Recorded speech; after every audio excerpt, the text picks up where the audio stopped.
Yo, what's up? This is Splendid on Pharcyde TV with my co-host Jeremy Scipio. What's going on, people? And a very special guest, fellow dog enthusiast, comedian first. You know what I'm saying? Mr. Amaru, what's happening with you, man? What's up, man? What's up? Glad to be here. What's going down? What's going on, people? Man, you know what I'm saying? The homeboy Drew, man. I didn't even know he was gonna be in town. You know what I'm saying? He's a mover and shaker fellow. He sure is. He sure Dude, is. let me tell you something about Drew. My homeboy went to Grambling with Drew, and you know, at the time it was Drew, my homeboy, this other chick, and they all lived with Erica Badu, and you know, went to Grambling. Like they knew her before, you know, before she was with her. Like, put it this way, I'm gonna tell you how funny it is. So when I met Erica the first time, she had came out here.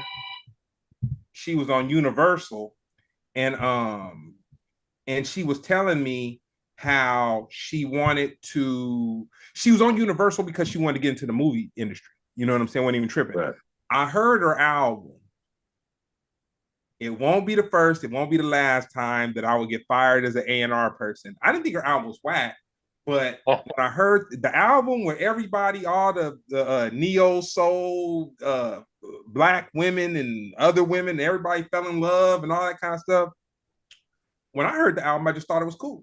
You know what I'm saying? It wasn't like I didn't think it was whack though. That's what I'll say. I did not think it was whack, but I just thought it was cool. And then she blows up. You know what I'm saying? Like literally, what I can claim, I took her to her first Cuban food in LA, in California. Yeah, I can say that. We went out, got the Cuban eats, took her to Versailles, you know what I'm saying, trying to show off or whatever. And did not understand I didn't understand that I was in the presence of somebody that so many people would revere. You know what I'm saying? Ain't that something? Yeah, so I had to give that on Drew because Drew is he's a mover and shaker.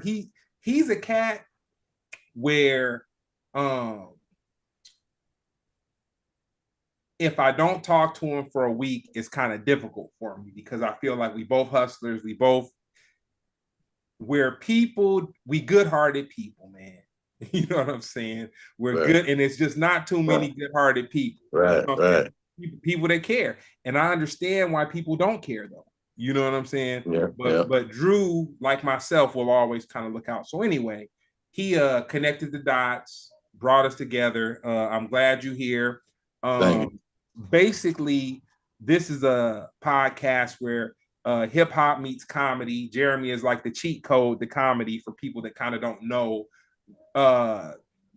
Not dealing with him necessarily telling jokes, but he just like he does so many clubs in LA and just all that. Like he kind of sucked me into the experience of live comedy, which I just feel like, you know, for people to watch social media bits and for people to even watch specials and whatnot, that's comedy, but that's not the culture of the culture of comedy is just something totally different where you're going to this club, you're seeing a lot of people that may be talented, but they just haven't had that one thing to just like throw them to the next. A lot of them are working class people, all this. But the funny part about it, via Jeremy, I've witnessed some of the funniest comics in the world, but just nobody know about. You know? That's a lot of road comics. I would put any road comic with at least 10 years of experience up against any celebrity comic. So I've told this story a million times, but I'm gonna tell it to you. So my first time seeing live comedy, a comedian that I had saw do movies, I felt that because of his movies, I felt that he was the greatest comedian in the world, that he was just the catch me out, every single thing. I actually left Denver in a snowstorm, waited on the tarmac for 2 hours late, get to LA. As soon as I get picked up from the airport, I go to see this comedian perform, and they were filming a special. And so I saw him say the same joke like 3 times. They were taping it. So he said the same joke 3 times. And it kind of like broke my heart. And I had this very I had a feeling of disdain towards him, kind of towards comedy, every single thing until Jeremy and I interviewed a comic from LA, Stevie J. Shout out Stevie J. By me telling that story, he knew exactly who the comedian was, and he gave me a whole different perspective. He said, "Okay, you talking about such and such," and I was like, "Damn, he's a genie." You know what I'm saying? He a ball reader or psychic, whatever it is, he knew, and I didn't give much to it. But the perspective that he gave me was, he said, "Okay, you watch basketball or football, right?" I said, "No, I don't really watch football. I watch basketball." He said, "All right." He said, "During the whole game, when a player misses a shot, does it destroy you the way," and I'm paraphrasing, "does it destroy you the way that it destroyed you when that comedian told that joke and it didn't hit?" And I was like, "No." And he was like, "Dude, comedians tell jokes. They basketball play." And he just broke it all down. And then I had a whole nother like way, yeah, respect and a way of just viewing the situation. And then by going to watch shows with Jeremy, the thing that I learned is that shit ain't easy, man. It ain't nothing easy about getting up in front of a crowd of people. You don't know what's going on in their life. You don't know cultural. With Jeremy, not to jock him too much, but I saw him do this room where it was a highly Hispanic audience, and he was telling some jokes about the hood and reference. I don't know if he made reference to them, but I know he said stuff that in my mind, the way my mind works, I was like, ooh. And he straight turned them around. They was after the show, they after the show, they was lined up to meet him, every single thing.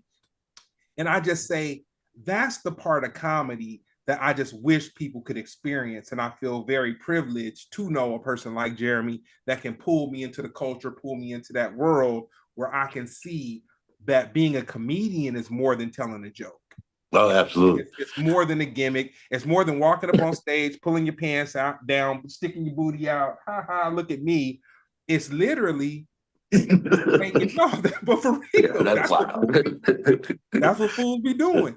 It's literally taking a group of people that most of them you've never met before, covering topics that may be socially awkward. And that's what I experienced with Jeremy. Like, I was like, damn, he's talking about some socially awkward shit.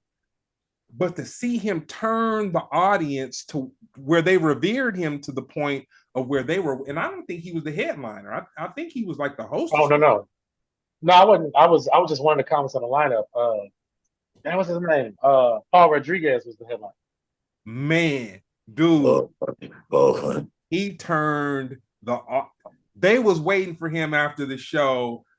Boyfriend and girlfriend, family members, all kinds of shit. And I just sat back and I was just observing. And I was like, dang. But Mexicans just like us. I did Odessa, Texas. That's number 2 of my whole career.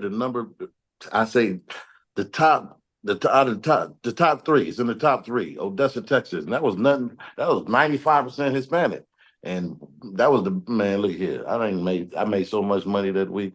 Oh my God, they just like us. They got the same problems as us. You know, hola, holla, spelled the same. You know what I'm saying? It's authenticity. That's what they looking for. It's awesome authenticity. Are you making fun of us or are you making fun of us? You know what I'm saying? They want it to be genuine, just like anything else. Genuine, just like anything else. That's if you want to call it the secret, it's just being authentic with it. Are you making fun of us? What you trying to say? Do you really know the culture? And they'll know. They know. Say no. And that is why I will probably get a lot of flack for this comment I'm about to make. That is why Cat Williams is the contemporary king of comedy. He went down there in Arizona and he was talking reckless about them Hispanic folks. And he turned, like, his career turn all that around to where it's not even relevant today. You know what I'm saying? I say he had the Trump effect on him. You know what I'm saying? He went and said something crazy as hell, but people just didn't even, they took it as crazy as hell at the time that he said it. But today, if you were to mention it, they wouldn't even remember it. You know what I'm saying? It wouldn't even be relevant.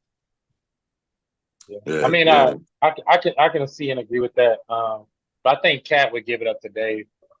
I ain't gonna say I think I know, because every time he does. Yeah, he gives it to Dave. He said he's never been the funniest person on earth. He said as long as Dave is walking around, he don't feel like he's the funniest. But they did butt heads earlier this year because of the interview. Dave had a problem with it, but technically that was said in private. We'll see what the ramifications of that is. But Cat Williams had his chance to take a shot at Dave, shot at Kevin, and he didn't take it. So I assume all is well. But yeah, I can agree, because I pull from Cat probably more so nowadays than I do Dave. But that's just my own journey. You know who I really fuck with is Ali Sadiq. Yeah, he funny. From Houston. His storytelling, it inspires me to read my mind. His storytelling. Yeah, Domino Effect. Have you watched all 4? Yeah.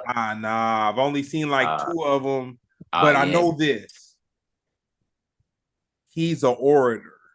He gives the experience of prison and his journey so candid, and he tells it in a way it don't scare you. For him to be in prison, how the way he was in prison, the time he was in prison and all that, it wasn't a very, he took the grapes and made wine. He took the grapes and he made wine. And I honestly, I'll say my 2 favorite comedians right now that are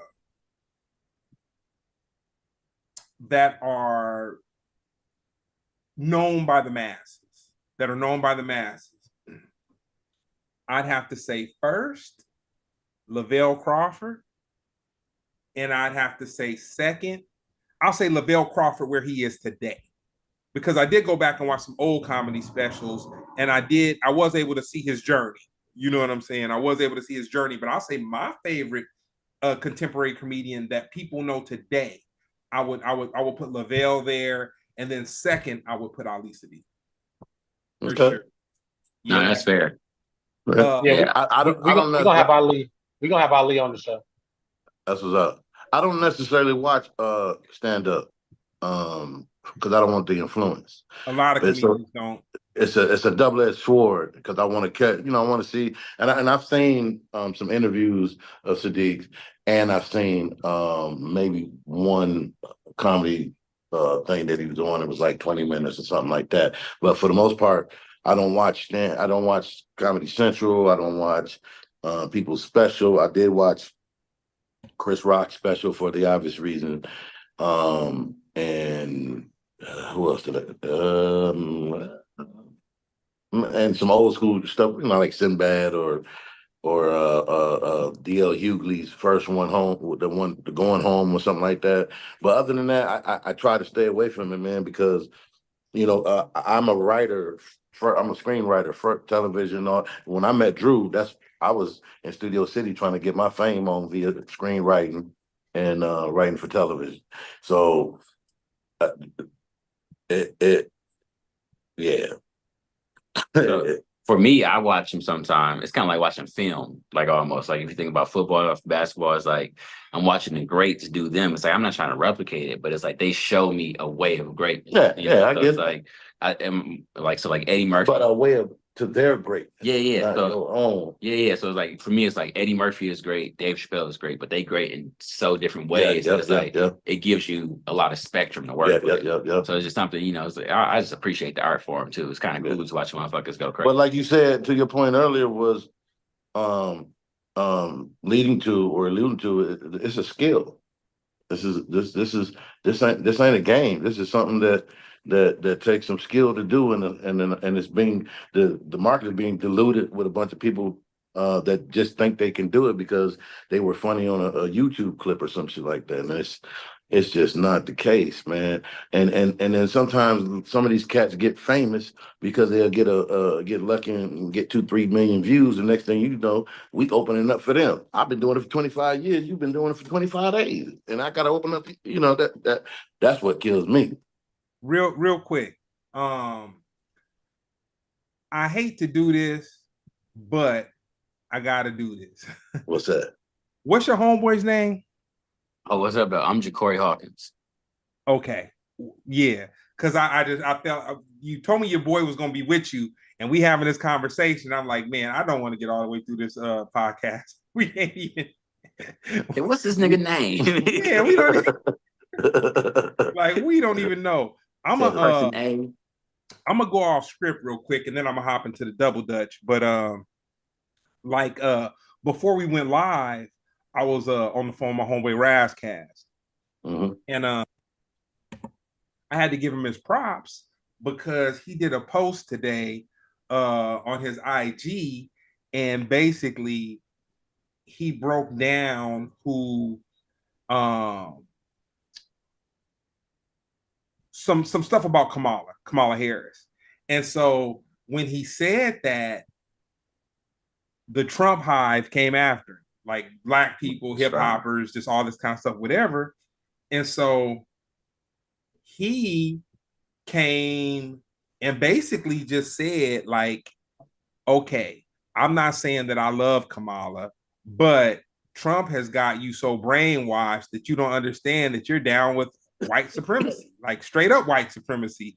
And he just kind of broke it all down. And because for me, like, not to get into my political views, I kind of believe that the whole system is above us. But at the same time, I could look at Kamala and say, like, okay, she did some things that I wasn't happy with. But if I had to take the scale of life, the one that Muslims believe that when you're at the crossroads and then you have your heart is on one end of the scale and the feather is on the other end of the scale. If I had to look at Donald Trump, dude, he's horrible, man. Like she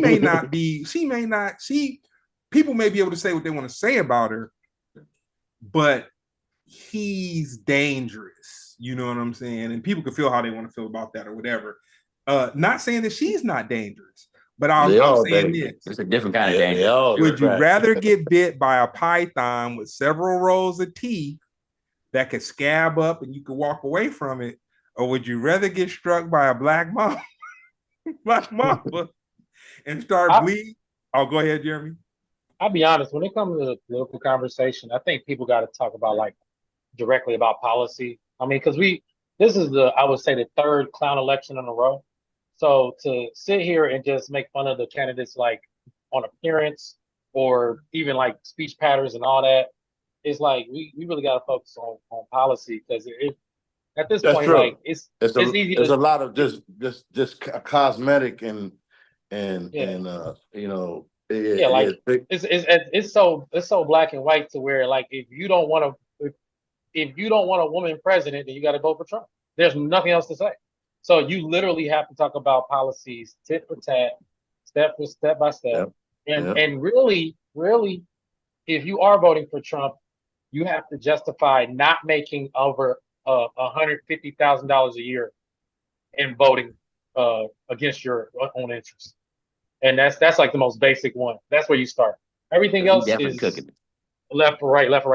But at the end of the day, like, like, what are we talking about here? Like, like, and everybody's valid in their opinion, but I mean, it's just masturbatory conversation. Mathematics. I don't like Jeremy.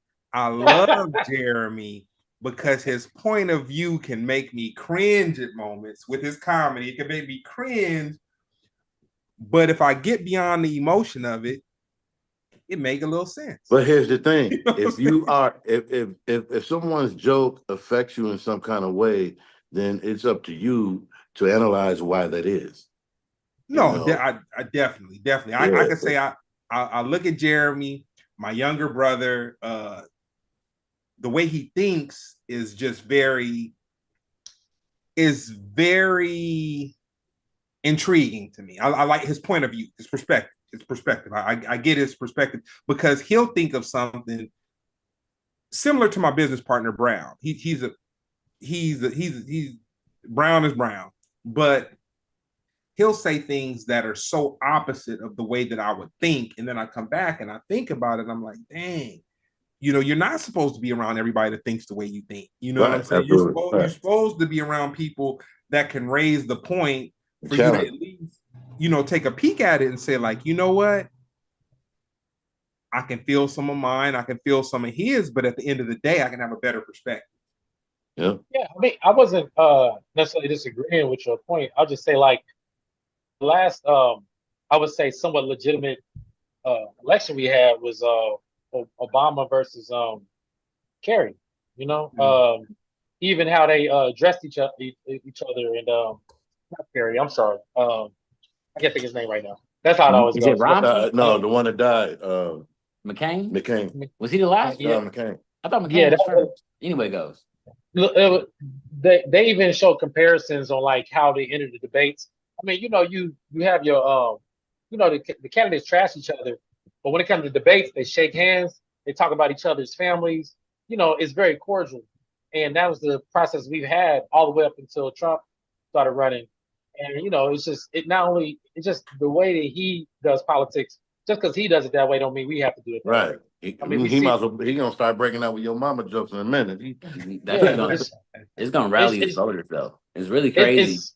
He's really good at having speech that literally he fills in the gaps of that could be knowledge. He fills it in with trigger words to get his audience going. You know what I'm saying? Yeah. Like he say the border, we need the border. She doesn't want the border. She gonna let anybody in here. We're gonna have everybody in here, but he's not discussing policy. So, like I said, and this for everybody. This ain't like just me or us or whatever. Diabolically genius, dude. Diabolically genius, because he'll lie the whole time. He'll say there'll be no truce, there'll be a whole bunch of arrogance, but he knows the buttons to push that by the time social media gets a hold of it, by the time that the news gets a hold of it and the sound bites, it's a masterpiece, man. It's a masterpiece. But then also you have Kamala playing the traditional politician role, where she's just saying whatever the masses prefer to hear. Slash the phonics of her voice in an angry Black woman. I say this about her. She has a way of speaking with emotion in her voice, the same way if you guys have Black mamas or have had Black mamas, or if you've dealt with a Black significant other, the queens have a way of pulling this. I'm about to skate. I was trying to find the perfect spot. I ain't gonna interrupt. My man's got to. I gotta go. Look, he was like, no, dude. No, I was trying to double dust that shit in. Like, I didn't want to cut y'all off. Yeah, he did this. He was like, no. They gonna see something. But no, look, I appreciate the platform. Y'all giving people a space to talk through some things. I didn't know where this conversation was gonna go. Shout out to y'all. I'm gonna have to grab you on the socials for sure, Jeremy.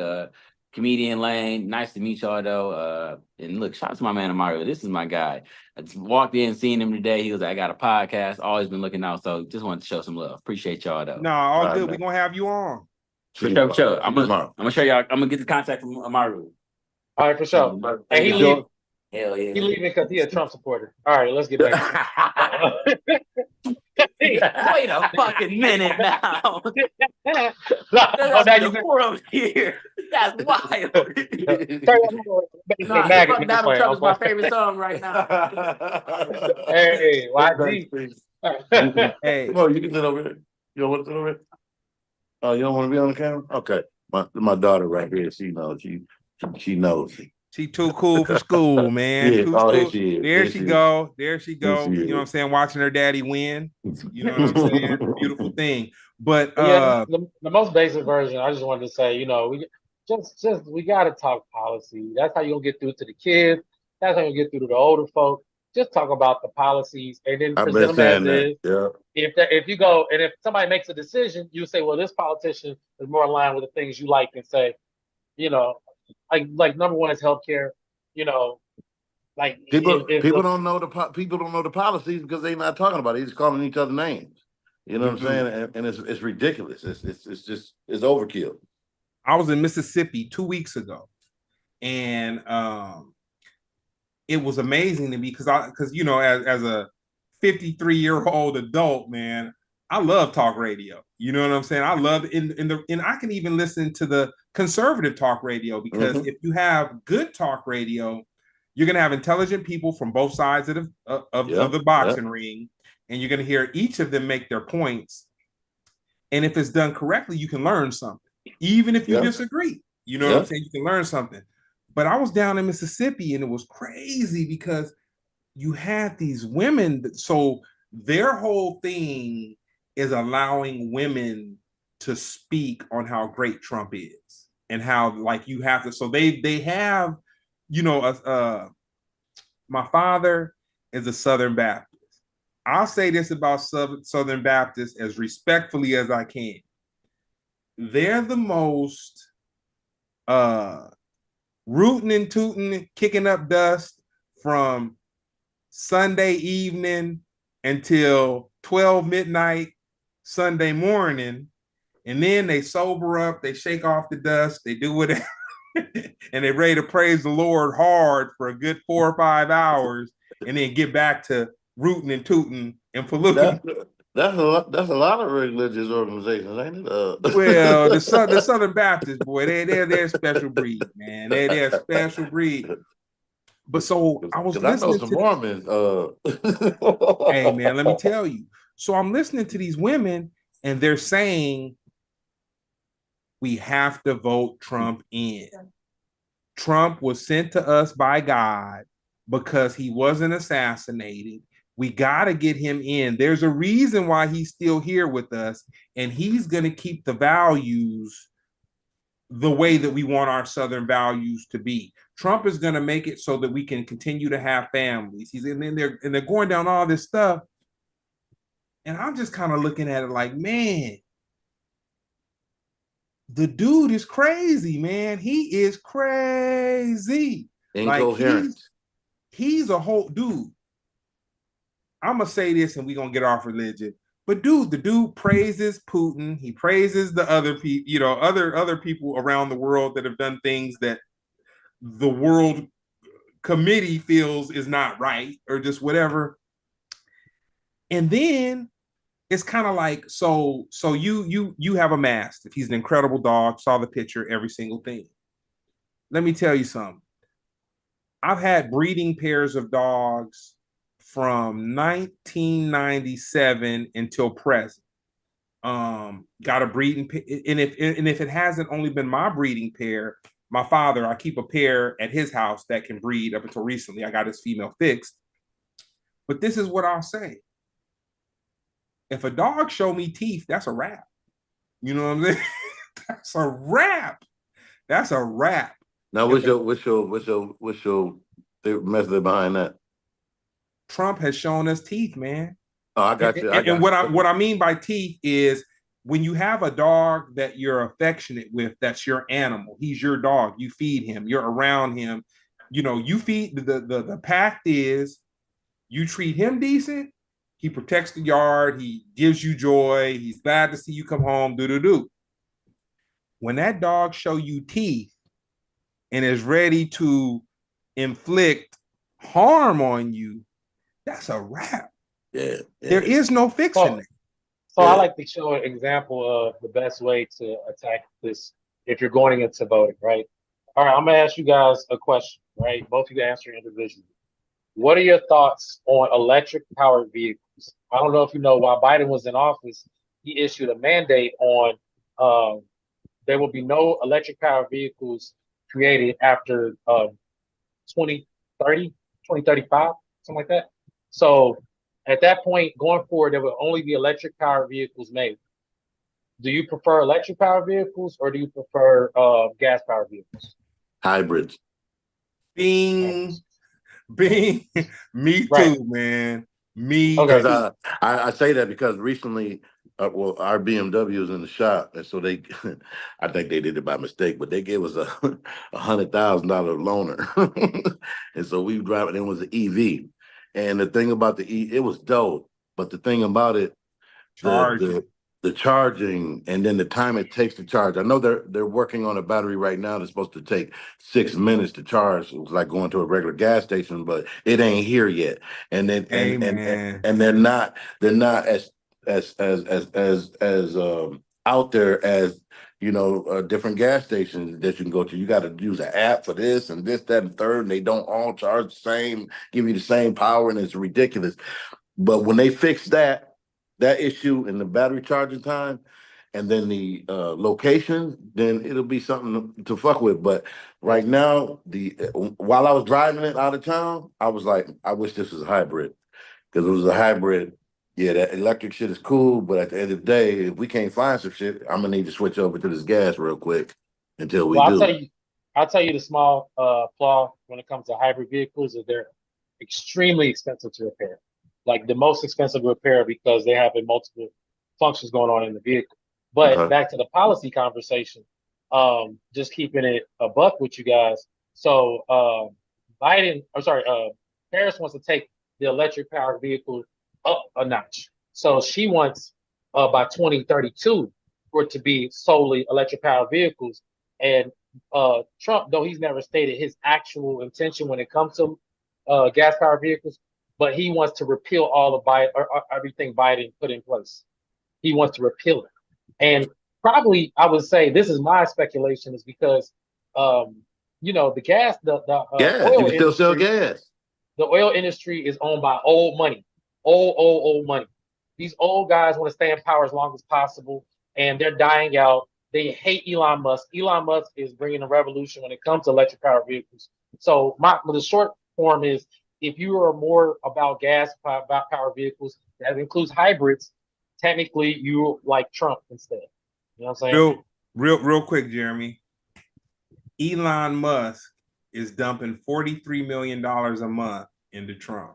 Well, he said he's never stated that, or he's not doing that. Yeah, Trump's never said he was against electric powered vehicles, but Biden put some mandates in place, like straight up, like, yo, by 2035, we're done with this. And Harris is doubling down by saying, no, not by 2035, 2032. So but I'm just saying, if you like I think that same vehicles, I think that same kind of thing happened with the solar power industry. Now, this is way back in the day when I was living in Arizona, when solar power was really hitting the scene. They was building these big complexes of solar power. They were studying it. People had it all on their houses. I'm talking like 25, 30 years ago. Had it all on their houses. And I'm like, damn, okay, this is going to be the new wave. And then all of a sudden, the promotion and selling of it disappeared. They just stopped. All of a sudden, solar power is bad. And I'm like, what the? It's because we still have gas and oil. Them niggas was like, hold up.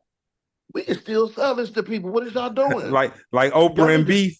Like Oprah and beef on this mug. Like, we need to slow this down. Let's bring this back out in 20 years. We can still sell oil. We got plenty of this oil shit. And I think that's what happened to solar power. That's why absolutely. Yeah. Solar energy is like Bitcoin in our world. You know what I'm saying? Where, we know it's beneficial, but at the end of the day, like, man, that ain't cash money. Right. that ain't cash money. You know what I'm saying? Like, that's hypothetical. Like, that's like, what if your cell phone was solar powered instead of plugging it up to the wall? Like, ain't nobody trying to hear that. So my thing is this, and I'm not trying to defend Trump at all, but I'm just saying that, really look at the policies, like, see what you're into, because that just made all three of us in that one area side with Trump over This Harris. is the thing, though. This is the thing where I say that's a little too wild. When you start drilling into America's not big. They make us look big on the globe, but we're not big compared to Africa and these other, other continents on the earth. We're just not. That's just a matter of fact. I've traveled the world, not to be like that, but I have. I've traveled the world. We're not big.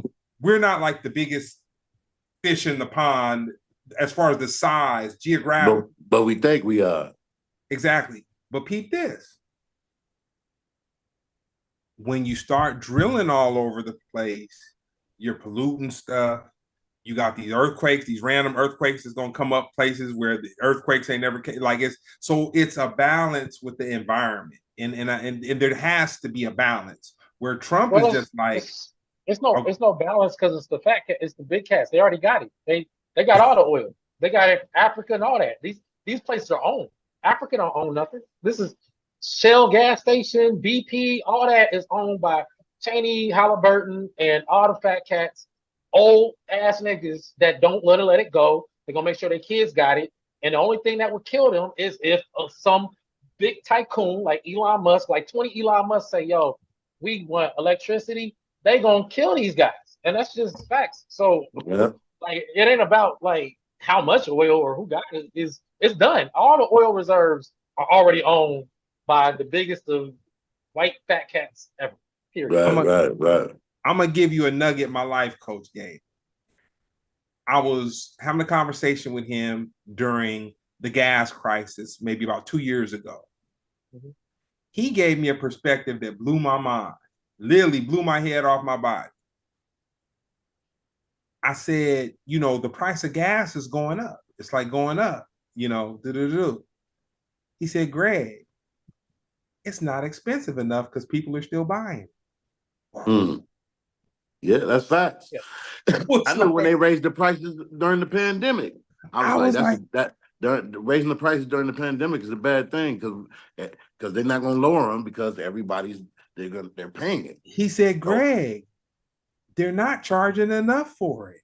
They're not charging enough. They're leading people along, but they ain't really put the screws to the people the way that they could because people are dependent on it. And regardless of it, they're going to buy their gas.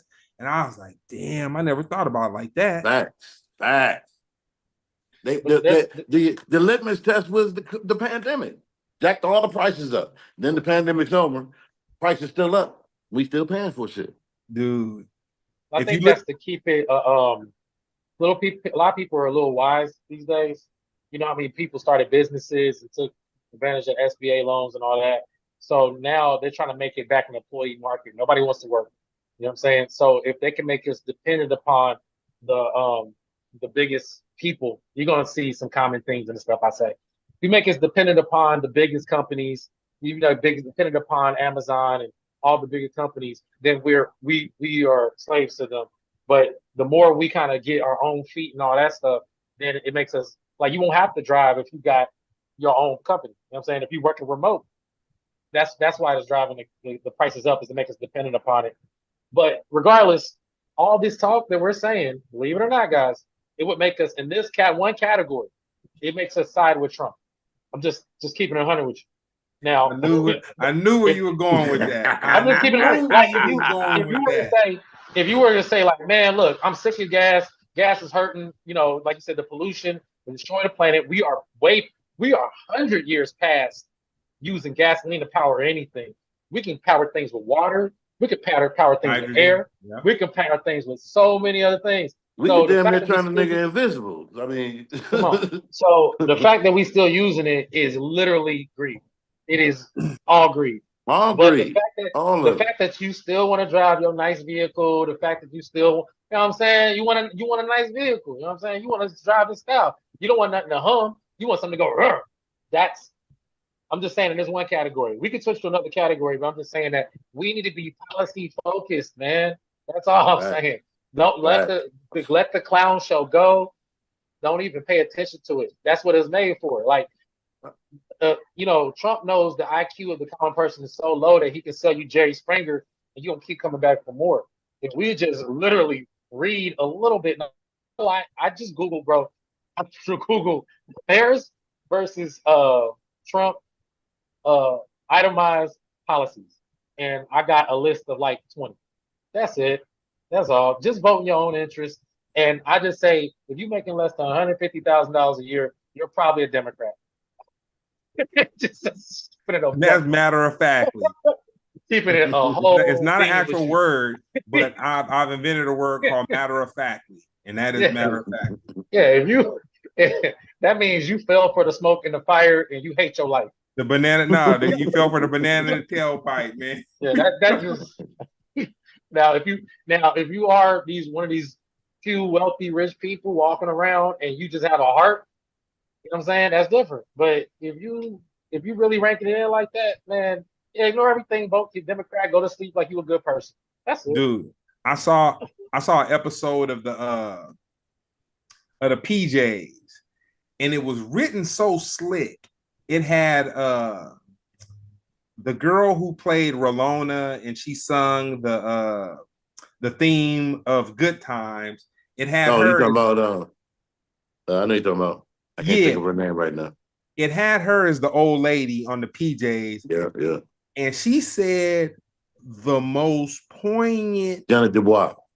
Janet Dubois. She said the most poignant, as the young kids say, facts that I had heard as a young adult. She said, "I'm a Republican. I want mine now." You know what I'm saying? I was like, and I really didn't understand it when she said it.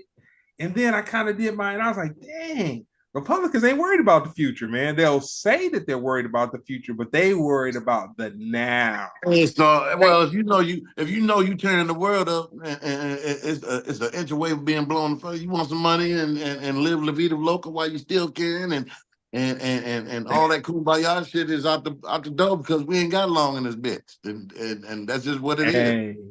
And the pandemic, it threw things for a loop in the sense of like it created all these extra loopholes, and it made it made trillionaires out of billionaires. So and if you got something out of it, good. If you didn't, it don't matter because you gave it back already.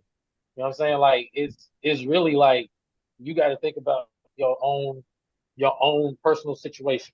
You really do because they already got theirs. Like Jeff Bezos ain't thinking about you, bro. You know what I mean? Like and you can order. Man, this is a huge increase of Amazon packages going to everybody's house. Nobody wants to leave the house. That's less jobs. You can have Christmas, man. You can if you're not loved in this cold world, you could give yourself a gift every day if you got about 10 to 12 bucks, man. You can have something come for you every day and feel the thrill and see that little electric powered truck roll up or natural gas powered truck roll up. You talking about that unfinished transformer they got out here now? Here, I got another one. I got another one for you guys, right? Okay. Harris, when it comes to trade, which let's just keep it. Actually, let's go to tax. That's a little more easier. Tax cuts, right? So Harris' whole thing going into this is going against Trump. Trump made a lot of tax cuts for his wealthy friends. You know what I'm saying? A lot of people, common people, benefit off of, including. I mean, if we want to get specifics, Americans making over $400,000. The raising the corporate rate. I'm not going to go to those numbers. You get $3,600 per child tax break for families, right? That's what people want, right? That's what people want. Believe it or not, don't get mad at me. She wants to come down off that number. She thinks that's a lot of money. She ain't say how much, but she wants to come down off that number because billionaires got a lot of kids. Trump wants to extend the Trump cuts. He didn't say how much either, but he wants to because basically a lot of his tax cuts. I thought he wanted to make them for perpetuity. Amaru, real quick. Basically, yeah. Basically, because in 2017, a lot of his tax cuts, the law basically expired in 2017. Yeah, expired. Yep. Yeah. So he wants to keep it going until 2025. Forever. But you really know the truth because that one speech he just gave where he want to be the president forever. Yes. And he said he don't believe in God. And he said I'm not a Christian. I heard him say everybody went right past that. Everybody heard him say it. Past it. I know. I thought I was hearing things. 80 miles an hour. He said, I am not a Christian. He will never have to vote again. That is what he said. He sure did. I synced it. I synced it. So I say this, Amaru, just from me to you being family via the homeboy Drew. That's what happens when you give a comedian with a little bit of knowledge a platform to speak. He starts speaking about the Antichrist and making you feel that he ain't so evil. You know what I'm saying?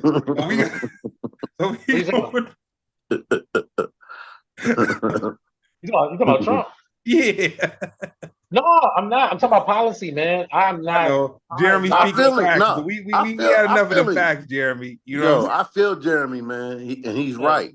He's right, and I've noticed that shit since the beginning. Is that, and that's what my frustration is. People, because I talked to other people about it, like I was talking to my uncle a few days ago about it, and all the conversation, the first 20 minutes of the conversation about the name calling, what he called her this, and she said dad, and they challenged him in this. Kamala. You know, How he pronounced the and name. nothing about what they gonna do. You know, what the policy is, and what this means, and what that means. They doing your mama. You know what I'm saying? And it's ridiculous. Look, I'll give you a way easier one than that, right? Okay, Kamala, she wants to fund public education. I don't know if you realize over the few years, even while Biden was president, they've been cutting back on African American education, especially Florida. They are saying like, hey, we don't need to learn this stuff. Trump wants to cut the education department.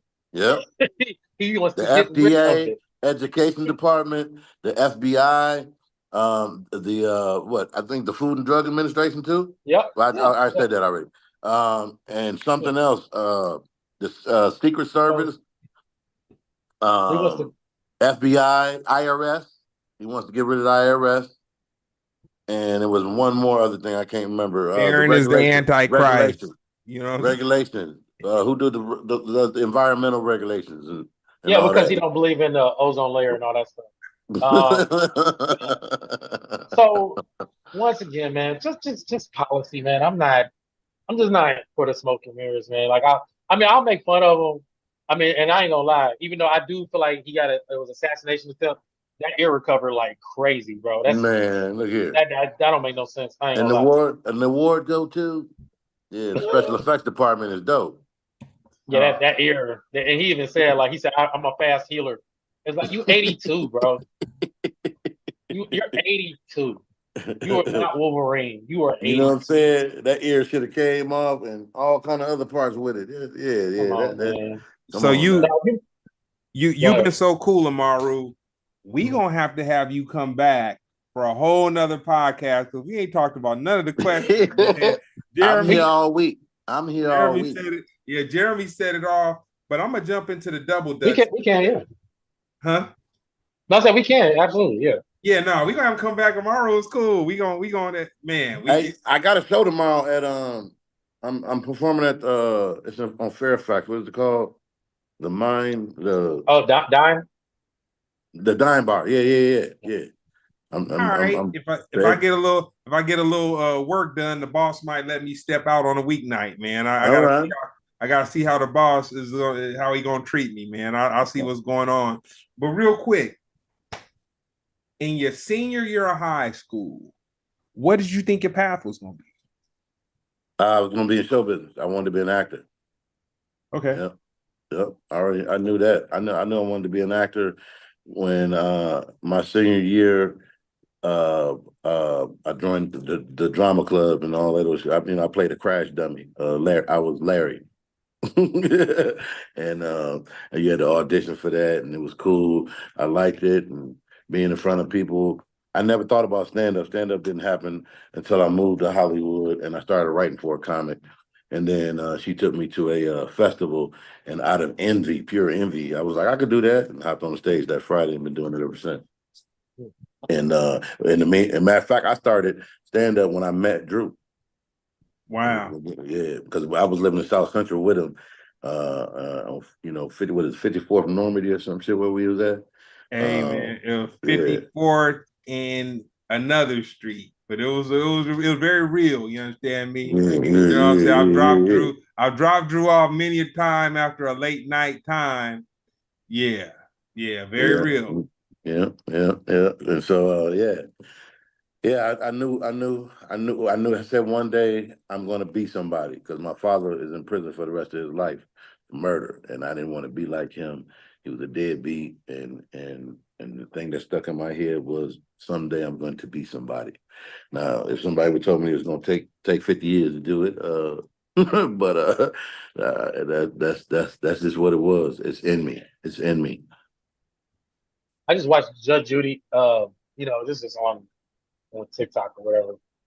She was saying like, man, she goes, if you don't make it in your 20s, you make it in your 30s. You don't make it in your 30s, you make it in your 40s. Make it 40s, you make it in your 50s. She was just saying like, how long it took for her to get on, and once she got on, she's dominant. You know what I'm saying? She is number one in that field, and she wasn't no spring chicken. So it's all possible. Okay. No, real quick. I won't make this religious. I'll say the universe. It's not about God or whatever you feel. It's not about what you feel in your heart. It's about God's time and the universe's time. Like, dude, like you can't, like, man, you could want something so bad. Just think about. I'll give you a good example of how much control we have as humans. We can't even control what we put in our mouth. And fools will say it's all bad, chemicals, everything.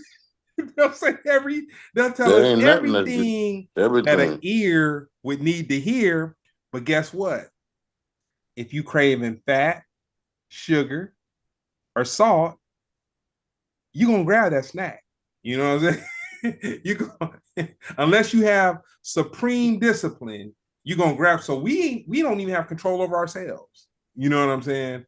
I got a little discipline. I came out here for a reason, and I got my summer body. I came out here for a reason. I'm 50 years old, boy. It's either now or never. And but I feel you on that. I feel you on that.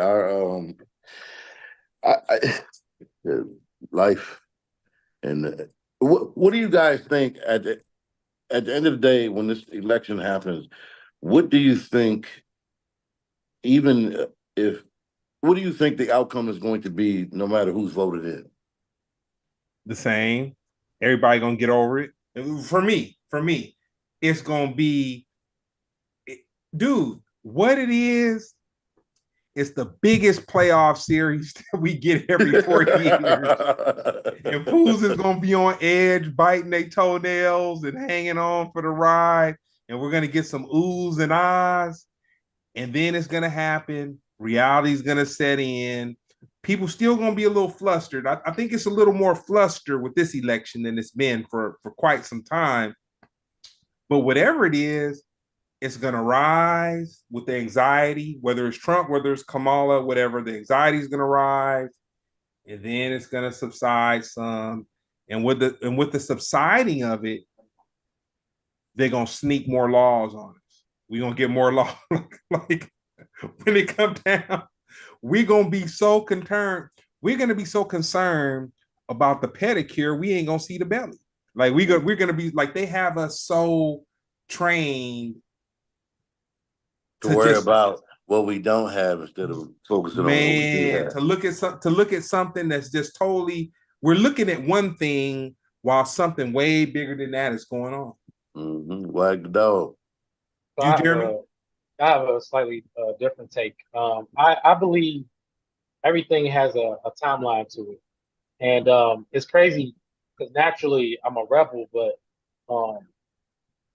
the older I get, the more I kind of tend to appreciate the Constitution and the amendments and the timelines that when things happen and change and whatever. Living this long to see things unravel, to see certain things overturned that was like set in stone. You know what I mean? That's just like that's like with Moses with the 10 Commandments. You know what I mean? What if God just came down and was like, oh, you can cover thy neighbor? You go, wait, what? You know what I'm saying? But the thing is, in the 90s, that's a joke, right? In the early 2000s, that's a joke. We're witnessing abortion be repealed. We watched it happen in our face. So I don't know our country is 250 years old. I don't think this country makes it to 300 years. I think of what it is and what it's built on. I think it's a strong regime in how long it's lasted, but I don't think that the foundation that it's built on is made to last 300 years. I think that we're going to have a lack of jobs. if Trump gets in office, you're going to see a total lack of jobs completely across the board. AI is here. And literally, I think you're going to see more mega corporations, more mergers. But they're already buying up all the property, all the homes, all the land. We witnessed a merger happen under Trump's watch, because Obama, I want to agree with everything he did, but there was some things that he vetoed that I've never seen Trump vetoed and made things crazier. One of the ones was AT&T and T-Mobile merging. They tried to merge under Obama's regime, and he said, "Nah, man, Trump's regime, you saw the most mergers in American history ever." I'm gonna tell you one that should never have happened was Disney and Fox. These are rival corporations. You saw CBS, Paramount, Viacom, and all these are competitors merge. You saw Comcast, NBC, Universal merge.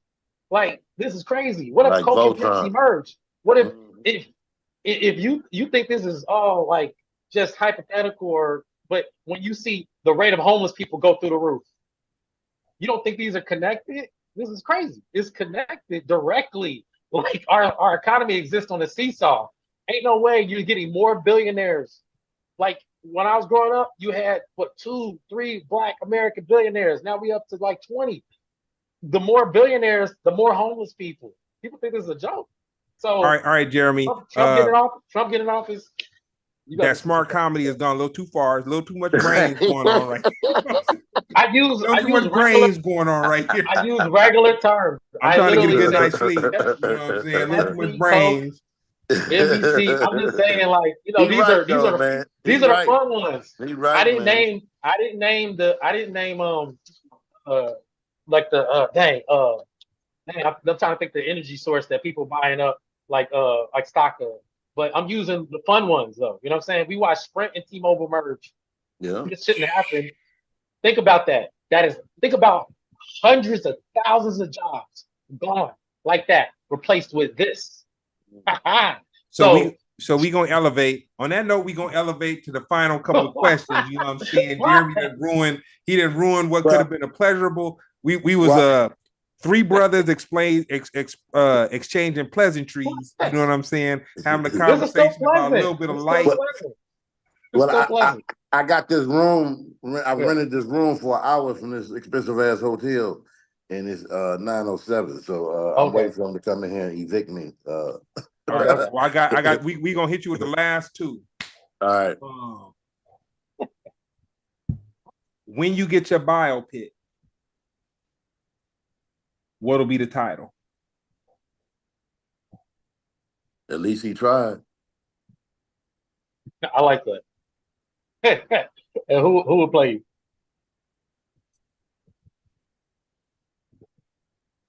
Dude, that's funny you asked that question, but we'll talk about it another day. I would say what that nigga play, Luke Cage. Yeah, wait, no, I can't remember his name. I know he about 6'5". I think Mike something. Yep. Yeah. I can find out real quick. Jeremy, quick on them keys. We got the same. I'm telling you, I'm not. We got the same physique. How tall are you? Oh, I'm just 6. I'm 6 foot. Okay, yeah, he's 6'4". Michael. Mike Coulter. Yeah. Mike Coulter. Yeah, I'm 265. I'm 6 foot. Yeah. I could take a slice of that. So, with all that being said, where can they find you on social media one more time? Just Google my name, Amaru, comedian Amaru. But you can go. So, Instagram is at therealamaru.com. But everything else is pretty much at The Real Amaru.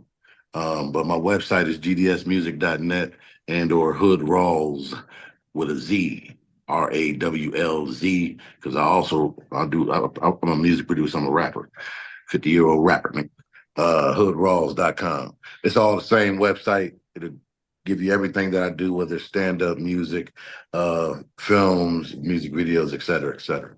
So the last pan dripping I'm gonna give you with this, man, for you coming in and giving us just such a great conversation.